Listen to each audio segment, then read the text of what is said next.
Se você quer passar no concurso público, você precisa resolver questões. A prova é um teste de quem acerta mais. E a melhor forma de você ser aprovado é você resolvendo bastante questões.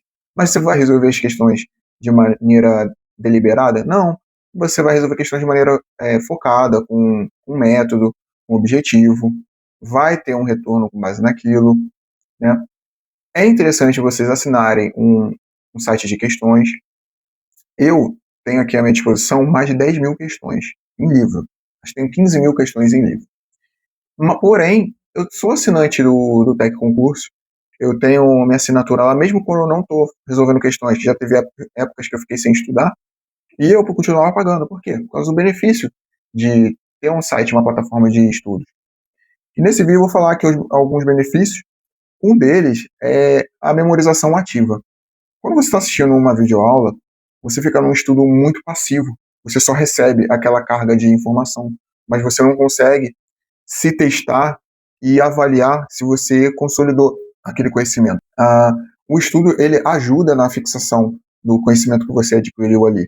Porque é importante você sim, assistir uma videoaula, fazer a leitura da lei seca, fazer a leitura de um livro, porém, você precisa estimular o seu cérebro ativamente para ver se você fixou aquela teoria. E a resolução de questões, por ela ser geralmente a base de dados são de questões de provas passadas. Hoje em dia, nós temos muitas questões, como que eu posso dizer, inéditas. Essas plataformas de site de questões, elas têm um arsenal imenso de questões inéditas. Mas a melhor forma ainda é as das questões anteriores, as questões passadas. As questões inéditas, elas vão ser boas quando você não tem muita questão daquela banca ou daquela disciplina e você precisa resolver. Aí você vai ter que dar um jeito. Então, por isso que é bom ter questão inédita. Mas a melhor forma ainda é resolver as questões anteriores, porque você vai pegando o perfil da banca, você faz ali uma identificação das pegadinhas, você dá uma olhada, você vê se ela faz uma pegadinha com uma palavra, se ela faz uma pegadinha com o significado daquela doutrina, daquela lei, né? Você tem outros benefícios, você também identifica ali de maneira clara, através de gráficos que as plataformas disponibilizam, seus pontos fortes e seus pontos a melhorar. Porque eu não gosto de chamar de ponto fraco, porque todo ponto é um ponto a melhorar, até os seus pontos fortes. Aqueles fortes você mantém, ou até dá aquela lapidada, e o ponto fraco, ou ponto a melhorar, você vai refinando, você vai investindo tempo, você vai direcionando para melhorar ele também. Então você tem de forma clara ali a estatística, um gráfico, você vai acompanhando a evolução, você vê, antigamente eu acertava em licitações, eu acertava 30%, depois no mês seguinte eu acertei 50%, agora já estou em 80%. Existe uma porcentagem que é ideal para você começar a se tornar competitivo. Antigamente a gente falava muito que para você passar, você precisa acertar 80% da prova. Hoje em dia já não se fala mais disso. Hoje em dia as provas são tão detalhadas, você tem candidatos tão bem preparados que hoje em dia a gente já fala em 90%. Olha isso. Uma prova de 100 questões você precisa acertar 90%. Mas para tudo isso tem método, tem técnicas, tem estratégias. Um outro aspecto que eu acho relevante da resolução de questões é que eu não estou falando aqui de simulado também, mas o simulado ele já é uma outra técnica, um outro tipo de estudo. Mas ele é algo mais próximo que você tem numa prova real. Você não sabe o que vai cair na prova, mas você sabe que foi cobrado antes. Se você estudar aquilo e você ir um pouquinho além, pode ser que você chegue no nível daquela prova que você está almejando. Questão de quantidade de resolução de questões. Pessoal, geralmente no começo é muito difícil, porque eu sei porque, como eu falei, eu sou estudante, pessoal, eu passo pelo mesmo que vocês. Eu sou servidor, sou policial, mas eu também sou estudante. É muito difícil você saber qual a quantidade certa quando você está começando. Por quê? Você pegou uma disciplina nova, você não sabe nada. Você vai fazer 100, 200 questões?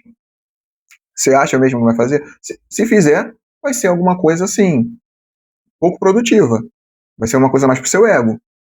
Porém, você também não pode se permitir resolver poucas questões, porque a teoria, ela é geral.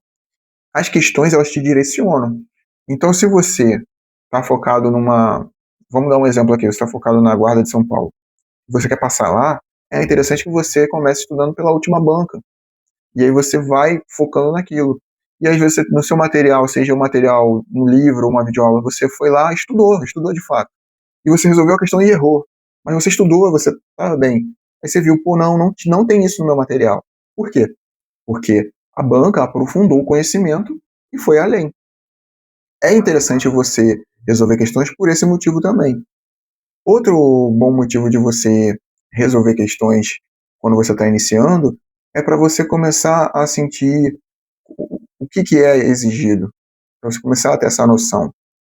Porque se você acha que vai ser exigido tudo ali daquela disciplina, daquele assunto, você não estudou tanto, o que é o concurso. Às vezes a banca ela vai pedir só uma parte daquela teoria, ela não vai pedir tudo, né?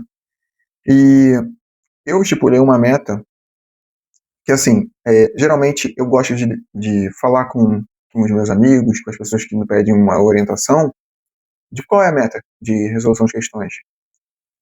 De maneira simplista. Eu até coloquei lá no código, no vídeo do prompt do ChatGPT. Aquele tempo que você definiu de estudo, você bota 60% para o conteúdo teórico, seja videoaula ou leitura de livro, e 40% para resolução de questões. Aí tem técnicas para você resolver isso de maneira mais eficaz, mas não é o assunto do vídeo.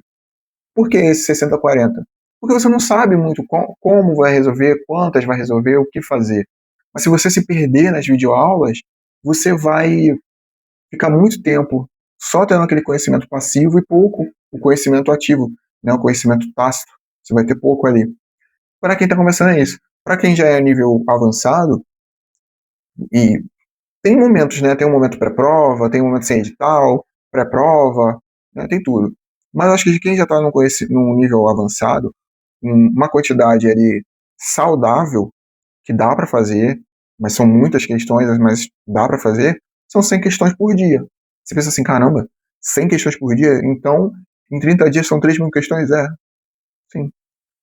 Então, é interessante você ter mais ou menos essa referência. É o que eu acho que vai te fazer passar? Não estou falando que você vai resolver 100 questões, você vai passar. Mas é uma boa referência. Atualmente, eu tô com um projeto que a minha meta é resolver 5.000 questões em 21 dias. Ó, não ganho nada falando deles, eu fui aluno deles no passado. Ó, 5.000 questões, eu tenho mais de 15.000 questões ali. E tem outro do Alpha, fui aluno do Alpha, não sou aluno hoje em dia. Mas o livro é muito bom para quem gosta de algo físico, não quer ficar muito no computador. Eu faço isso. Eu pego o livro e começo a resolver. Só que o livro ele tem uma dificuldade porque, pô, gente, olha o tamanho do livro. É maior do que meu antebraço. É isso. Então, você ter essa questão física aqui no seu espaço de estudo é um pouco complicado. É bom, mas é um pouco complicado. E hoje em dia, com o site de questões, você resolve isso de maneira fácil. Só que você também precisa ter o hábito da resolução de questões. Se você não tiver, você não vai resolver. E minha meta hoje em dia são 200 questões por dia. Eu quero saber de vocês. Vocês acham que eu vou cumprir essa meta aqui, ó, 5.000 questões em 21 dias? Acompanha o canal, acompanha lá o perfil no Instagram, comenta aí, interage. Será que eu vou falhar? Será que eu vou conseguir? 200 questões por dia é pouco. Ó, só para fazer uma observação, eu não vou fazer todas aqui, porque tem muitas disciplinas aqui que eu não estudo hoje em dia. Não é meu objetivo. Mas as de direito, com certeza eu vou fazer, que acho que eu já contei, dá mais ou menos 4.000 questões de direito. Eu vou fazer em paralelo, tá, pessoal? Para ficar aqui uma coisa justa, eu vou fazer no Tec Concursos. Aí eu vou disponibilizar para vocês como que foi o rendimento. Vocês acham que eu vou conseguir? Comenta aí. Espero que vocês tenham gostado e vem com a matilha.